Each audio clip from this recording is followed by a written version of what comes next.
నమస్కారం గురుగారు. నమస్కారం. స్వామి, నా పేరు కొంతం వెంకటరాముడు అంటారు. నేను 1938 లోపల జన్మించినట్ల అప్పుడు డేట్ ఆఫ్ బర్త్ లేకుంటే ఏం లేక రాత్రి లేకుండే. అప్పుడు నాకు ఇంకోటి ఎప్పుడంటే మొదటిసారి గూడిసెలు ఇచ్చినప్పుడు ఊళ్ళు ఖాళీ వెనకాల ప్లేక్ అప్పుడు నేను బాగానే ఉన్నా. ఇంకోటి దాని తర్వాత మొత్తానికి 40 ఏళ్ళ లోపల స్వాతంత్రం దొరికింది, రజాకారులు వచ్చింది అంతా నాకు తెలుసు. అప్పుడు నేను 12 ఏళ్ళు ఆ వయసు నాకు అప్పుడు 48లో. అయితే దాని తర్వాత అప్పటి నుండి నేను చిన్నప్పటి నుండి చిన్నప్పుడు మా నాయన చనిపోయిన తర్వాత నేను ఎప్పుడే కానీ నా యొక్క బీరతనం లోపల మా అమ్మ కూలి చేస్తుంటే ఆ కూలితోటి బతికి నేను ఇది చేసిన. నాకు వ్యవసాయం చేసిన ఎంత చేసిన దాని నుండి పైకి ఏ విధంగా వచ్చిందంటే నా కొడుకులు మొత్తగారి మంచి పెద్దగా ఉద్యోగాల మీద మంచి ఉద్యోగాల మీద నేనేమో భక్తి మార్గం లోపల. అయితే మొత్తానికి ఈ రోజు లోపల అదే వెంకటేశ్వరుడు నాకు వస్తాడు, పిలుస్తాడు, రాపడు. ప్రతి సంవత్సరం ఈ ఎంటికలు మాత్రం నాకు తెలిసిన గారికి ఈ తలనీలాలు మాత్రం ఆ స్వామికే సమర్పించాలి. ఇంకోరికి ఎవ్వరు లేదు. ఎప్పుడైనా ఇంటి లోపల ఇదైనప్పుడే ఏదైనా చెడుపు జరిగినప్పుడే ఇంటి లోపల కానీ, లేకుంటే మాత్రం అతనికే అదొకటి నాకు. ఇంకోటి ఎప్పుడు నేను 56 నుండి తిరుపతి పోవడం, ఆ తిరుపతి పోయే కాలంలో ఆ టైంలో ఆ సమయం లోపల మాకు ఉండడానికి భోజనానికి ఎలాంటిది ఏం లేదు. స్వామి దర్శనం సరిగ్గా పాదాల దగ్గర పోయి పాదాల దర్శనం చేసుకుంటున్నానంటే నా అదృష్టం అది. ఇంకోటి తిరుమలలో వెంకటేశ్వర స్వామి ప్రత్యక్షంగా లోపలికి దర్శనం స్వామి ఇట్లనే ఇప్పుడు ఆడ స్వామి అంటాడు, ఇడికెళ్ళి దర్శనం. అయితే ఇంకోటి పెద్దింటి వెంకటరమణ తండ్రి ఉండే నాకు చాలా పరిచయం. ఆయన ఇక్కడ ఈ కోడంగల్ లోపల మందిరం కట్టినప్పుడు ఇది ప్రతిష్టాపన, ఆ వెంకటేశ్వర ప్రతిష్టాపన చేసిన ఆయన పెద్దింటి వెంకటరమణ పెద్ద పూజారి. ఆయనకు ప్రభుత్వానికి అదేం కాదు, ఆయన చాలా మంచి వ్యక్తి. ఆయన కొడుకున్నాడు ఇప్పుడు. ఇక అప్పుడు ఆయనకు నాకు అప్పటి. ఇంకోటి అక్కడ మాజీ ఎమ్మెల్యే నందల వెంకటయ్య అని ఆయన వెంట్రుకలు మాత్రం బయట ఎక్కడ చేయలేదు. ఆ తిరుపతి వెంకటేశ్వర్లకే నేను ఆయన ప్రతి సంవత్సరం పోవాలి, ఎంటికలు ప్రతి సంవత్సరము 6 నెలలకి ఎప్పుడు బుద్ధి అప్పుడు. కానీ ఇప్పుడు 2 సంవత్సరాల నా వల్ల అయితే లేదు. ఇక దాని తర్వాత ఎవరు దొరకకపోతే భక్తులు దొరకకపోయి రావాలి. ఇంకోటి చాలా మట్టుకు మీరు మాత్రము ఇప్పుడు శ్రీ సన్నిధి వచ్చిందంటే నా అదృష్టం అనుకుంటా. అది ఎట్లయిందంటే ఎప్పుడైతే నేను ఈ యొక్క ఇతిహాసం లోపల ఈ హనుమాన్ చాలీసా 21 రోజుల వ్యాఖ్యానం విన్నందుకు 21 రోజులు కళ్ళతోటి కనబడుతున్న ఆయన స్వామి ఆంజనేయుడు అంటే ఆయన కృపాలనే ఈరోజు శ్రీ సన్నిధి అనేది వచ్చింది. శ్రీ సన్నిధి వచ్చిందంటే శ్రీ సన్నిధి లోపల ఇప్పుడు ఏ విధంగా ఉన్నది. ఎప్పుడే కానీ మొట్టమొదలు యాదేవుడు శ్రీ తర్వాత అన్నీ మొత్తం శ్రీ మొత్తానికి శ్రీ అయితే ఇప్పుడు దీని అభివృద్ధి ఈ శ్రీ సన్నిధి యొక్క అభివృద్ధి చాలా చాలా జరగాలి. ఇప్పుడు ఇంకా ఇప్పుడే ఉన్నది. ఈ రోజు నుండి తప్పకుండా 1 సంవత్సరం లోపల నేను కళ్ళతో చూస్తాం పెద్ద ఎత్తుగా ఈ ప్రపంచం అన్నట్లా అవుతుంది. ఒకటి ఈ శ్రీరాముని ప్రతిష్టాపన అయితే కూడా నేను పోదామనుకున్నా. ఆ శ్రీరాముడు దొరకపోతున్నాను. ఆంజనేయుని ముందుగా ఆంజనేయుని పట్టుకున్నా. ఆంజనేయుడు నాకు కావాలి. రాముడిని ఎవడో రాముడు తెలియదు. ఆంజనేయుని రాముని చూపి నాకు రాముడిని చూడాలంటే ఆంజనేయుడే ముందు కావాలి. ఎట్లంటే ఇప్పుడు కలెక్టర్ని కావాలంటే ముందులో ప్యూన్ ఉంటాడు. ఆ ప్యూన్ తోటి ఆజ్ఞ తీసుకుంటేనే కలెక్టర్ దగ్గర చూస్తాడు, లేకుంటే కలెక్టర్ దగ్గర డైరెక్ట్.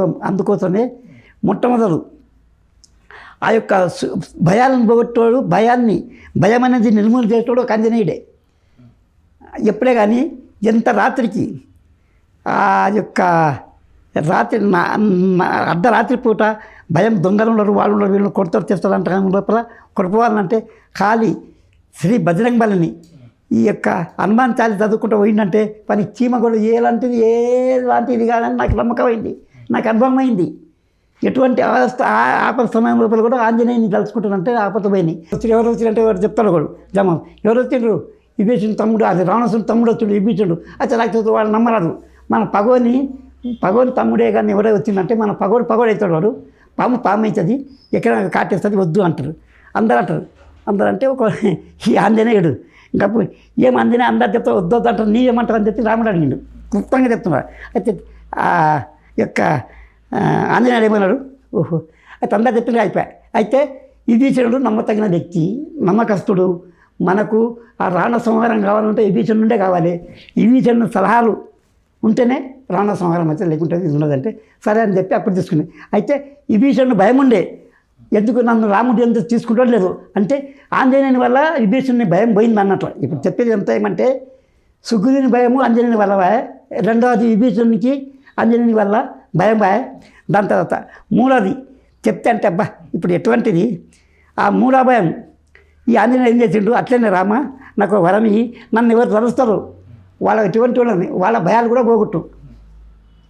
ఇప్పుడు ఇంకా ఇది ఎట్లా ఉన్నాయి అందరికీ నా భక్తులకు ఎవరే కానీ నా భక్తులు ఆంజనేయుని భక్తులు రామ భక్తులు ఇప్పుడు ఇంకోటి వాళ్ళ భయాన్ని పోగొట్టాలి అంటే తదాస్తు అని చెప్పి ఆ శ్రీరాముడు ఆంజనేయునికి వరం ఇచ్చిండు. అది అందుకోసమే మొట్టమొదలు రామ రామ అంటే ఇది చిన్న సన్నది కాదు, చాలా మటుకు తెలియదు. ఒకటి ముఖ్యంగా ఇప్పుడు ఈ శ్రీ సన్నిధి విషయం చెప్తుండా, రామ అనేది ఏమైతే తారకనామం ఉండదు ఆ రామ. అయితే నారాయణ యొక్క రెండవ అక్షరము రా, నారాయణ అనేది యొక్క భగవాన్ పరమేశ్వరుని యొక్క రెండవ అక్షరము రా. అయితే ఈశ్వరుని పరమేశ్వరుని శంకర.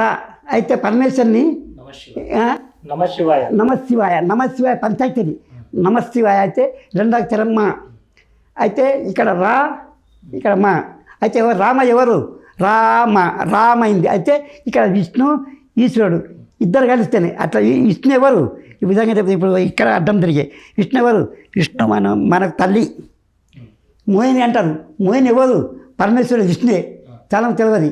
ఇప్పుడు ఇంకోటి చాలా చెప్తా, ఈ అమ్మనేమో మనకు రాముడు, తండ్రి ఈశ్వరుడు, పంచాక్షరి లోపల ఈశ్వరుడు, అష్టాక్షరి లోపల ఈ విష్ణు రాముడు నారాయణుడు.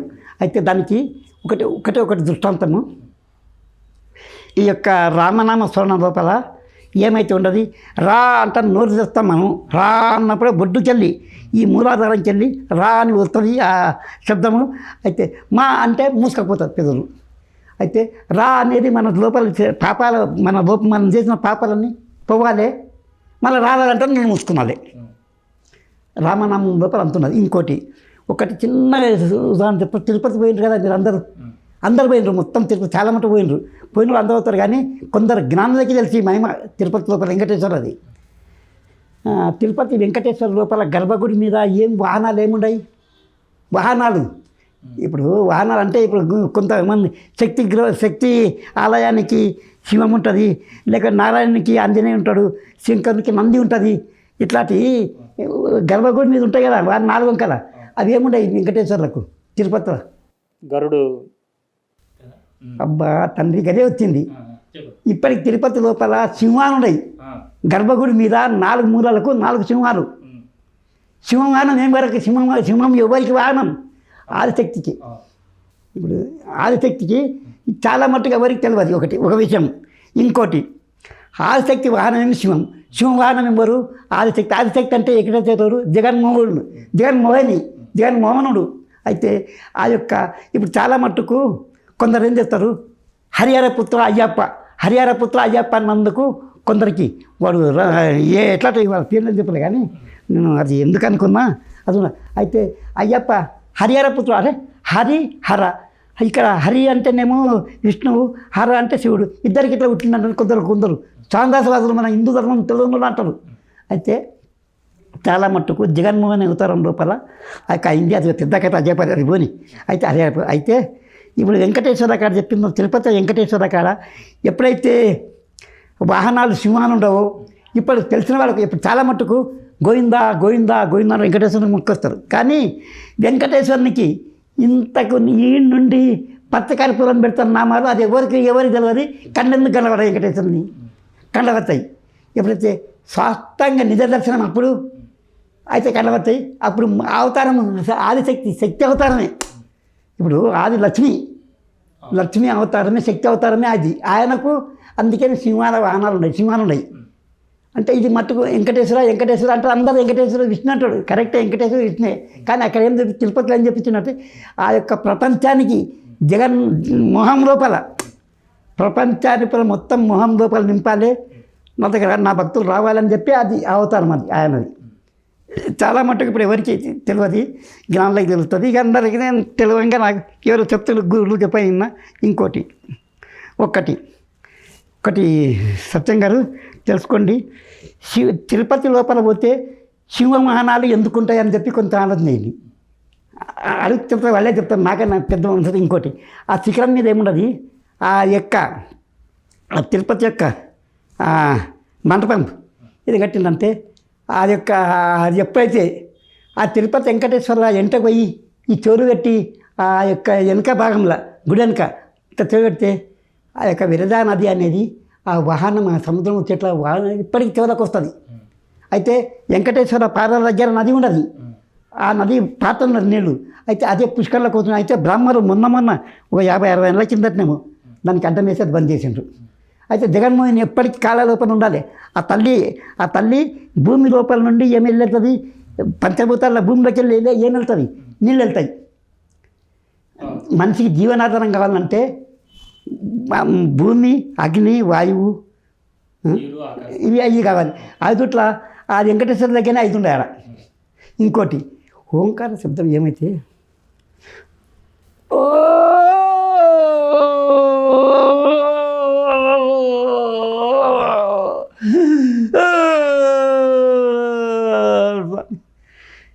తెలిసి తెలియక చేసిన తప్ప మంచి తండ్రి నన్ను ఆంజనేయ అబ్బా ఇస్తే ఆశీర్వాదం తండ్రి, తప్పకుండా రా, వస్తా అబ్బా. ఇంకోటి ఈరోజు వానరం వస్తుంది ఒకటి, ఎప్పుడన్నా వస్తుంది అంట కలిసిపోతుంది అంటే ఆ స్వామి ఆయన్నే పిలిపిస్తా అనుకుంటా.